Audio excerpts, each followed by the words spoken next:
অনেকটা রাত হয়ে যাচ্ছে না একদম, হ্যাঁ? এই দিনগুলোতে না মানে অনেকটা ইচ্ছে হয় তোমার মানে সানডে সাসপেন্স শুনে রাতে ঘুমাবো, একটু ভয় ভয়টা ফিল থাকবে ওইরকম। আচ্ছা, হ্যাঁ, কিন্তু একদম সানডে সাসপেন্সের যে ভূতের গল্প সেটা না হলেও বাবার লাইফে একটা খুব সুন্দর মানে এরকম একটা গল্প আছে, সুন্দর ইন দ্য সেন্স মানে খুব কম ঘটেছে আর কি লোকের সাথে, সেইরকম একটা গল্প আছে, হ্যাঁ না? মনে আছে তোমার? ওই শোনাও শোনাও শোনাও, শুনবো শুনবো সবাই শুনবো। শুনবো বন্ধ করো। এটা হচ্ছে 1984 দেশে একটা ম্যাগাজিন বেরিয়েছিল। সে ম্যাগাজিনে হচ্ছে বেরিয়েছিল আমার বাবার নামে আর আমার নামে, যে এই ওনার ছেলে মারা গেছে, খেলতে গিয়ে মারা গেছে। এটা কিভাবে বেরিয়ে গেল দুম করে? এতে মানে পেপারে ঘটেছিল বেরিয়েছে, এরকম একটা ঘটনা, পেপারে সেটা বেরিয়েছে। সেইটা নিয়ে আমার জেঠতো দাদা আমার দেশের বাড়িতে এসছে, আমাদের বাড়িতে এসছে, এসে বলছে যে এরকম সোনা তো মারা গেছে আর অসুখ চলছে। তাহলে আমাদের ঘরে এসছে, তখন আমি মেসে থাকতাম, আর সেই দিনই হচ্ছে মিসেস গান্ধীকে গুলি করে মেরেছিল। তখন আমি কলেজ স্ট্রিটের মেসে ছিলাম। মেসে আমার একটা বন্ধু আমাকে ডাকতে এসছে, সে আমাকে বাইক থেকে দাঁড়িয়ে দেখে ভয়ে আমার কাছেই যাচ্ছে না, বলে মরা লোকটা দাঁড়িয়ে আছে না জ্যান্ত লোকটা আগে দেখি তারপর আমি কথা। তারপর আমার কাছে এসছে, এসে বলছে যে সোনা সোনা। আমি বললাম কি রে তুই?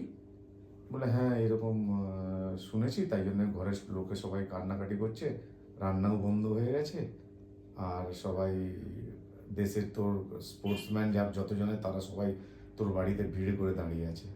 মানে যেহেতু বাবাও হ্যাঁ, স্পোর্টসে ছিল, আমি খেলাতে ছিলাম, সেই আর ওরকমই একটা খেলোয়াড় ওই দিনে সেম নামের, বাবার নামও সেম, ইত্তেফাক হয়ে গেছিল যে ওই সেম নামের বাবা আর বাবার যা নাম ওই ছেলেটারও তাই নাম ছিল, ছিল নাম তার বাবার নাম, হ্যাঁ তাই? সেম মিলে গেছে ইত্তেফাকলি। তাই আর সে জন্য মারা আলাদা গেছে। coincidence ভাই। হ্যাঁ। वो भी फुटबॉल खेलता है। ও ফুটবল খেলে। 94-এ বাপরে। মিসেস গান্ধী গুলি মেরেছে। গুলি মারার জন্য পুরো কলকাতা জ্যাম, পুরো সব গাড়ি ঘোড়া সব বন্ধ, ট্রেনও বন্ধ হয়ে গেছিলো। তারপর কিছুক্ষণ পর ট্রেন চলার পর আমি হেঁটে কলেজ স্ট্রিট থেকে হেঁটে হেঁটে আমি হাওড়া স্টেশন গেছি। আমার সাথে বন্ধুটা আছে, আমার কিট ব্যাগটা আমার পিঠে বেঁধে নিয়ে আমি চলে গেছি, যে গ্রামে আমার প্র্যাকটিস করতে হবে, তখন চলে গেছি।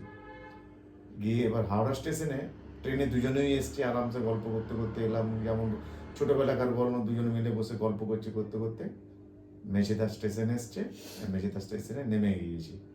রাত তখন 12টা 12:30 হবে, কোনো গাড়ি নেই, দুটো গাড়ি দাঁড়িয়ে আছে, তাতে মানে কোথাও দাঁড়ানোরও জায়গা নেই, এমন ভিড়। আমি তো দাঁড়ানো মুখ গুঁজে গুঁজে, পেছনের ওই যে থাকে ছাদে ওঠার যে রেলিং থাকে, সেই রেলিংয়ে আমি তখন মোবাইল ছিল মোবাইল কম ছিল না, ছিলই না, মোবাইল ছিল 98 না, না। তাহলে মোবাইল কেউ ছিল না, কন্ট্যাক্ট মোবাইল করবে। না, মোবাইল ছিল না। ছিলই না।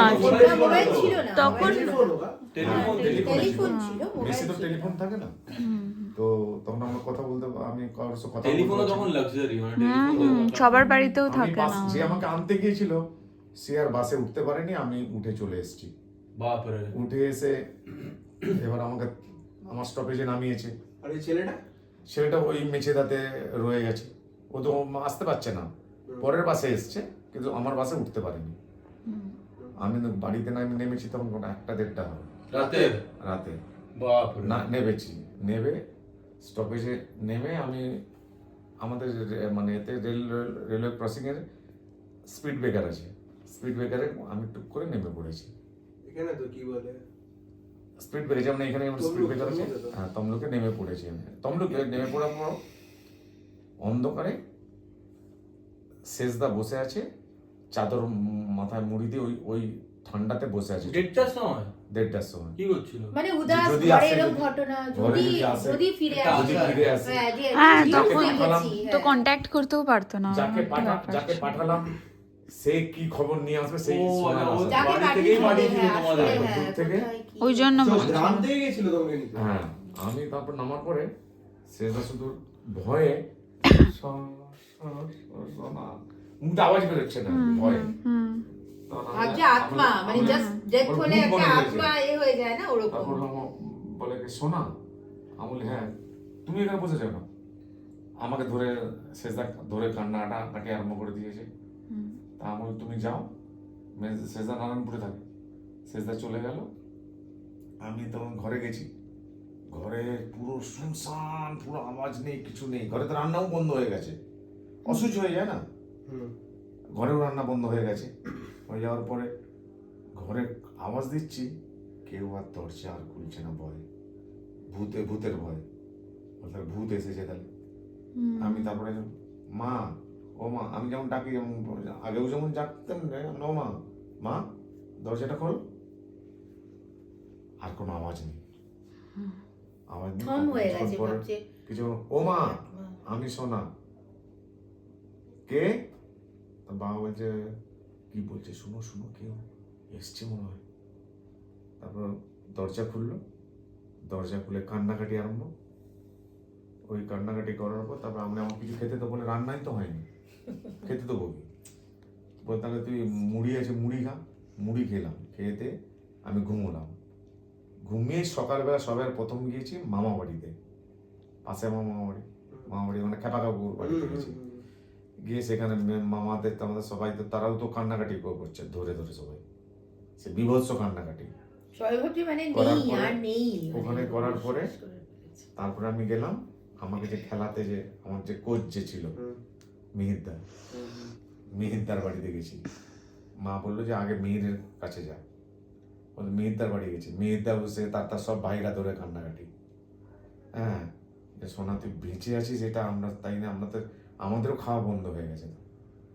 হ্যাঁ, ওই ফার্স্ট টাইম হচ্ছে ওখান থেকেই হচ্ছে মানে খেলা শেখা। আর খেলার থেকে সবচেয়ে বড় অ্যাক্সিডেন্ট ওই 94-এ, 84-এ। হ্যাঁ, এটা একটা মেমোরি একটা। তারপর নর্মাল লাইফ যেমন হয় তেমনি। শুনেছিস বিবলি করে দিন? এটা তো ফার্স্ট টাইম শুনলাম আমি তো শুনিনি এটা। এরকম হয়, না, এটা এটা অদ্ভুত ফার্স্ট কিন্তু টাইম শুনলাম। যে কারোর একদম সেম মানে সেম আমরা নাম তো মিলে ছোট যায়। থেকে বড় হয়ে গেলাম, আমি তো বাবার মুখে এই গল্পটা শুনিনি এখন। বিরাট, এটা তো অনেক আগে, অদ্ভুত গল্প, সবাই চারিবার জানে আগে, এটা, মানে চারিবার আগে। বাবার ফ্যামিলিতে সবাই এই গল্পটা জানে। এটা ওর গল্প, বাবা একটা গল্প হলেও সত্যি। এটা বলেই দাও তোমার ওই গল্প বড় হলেও দাদার সত্যি। বড় দাদার গল্পটা বলো। হ্যাঁ, বড় গল্প, সেকেন্ড গল্প।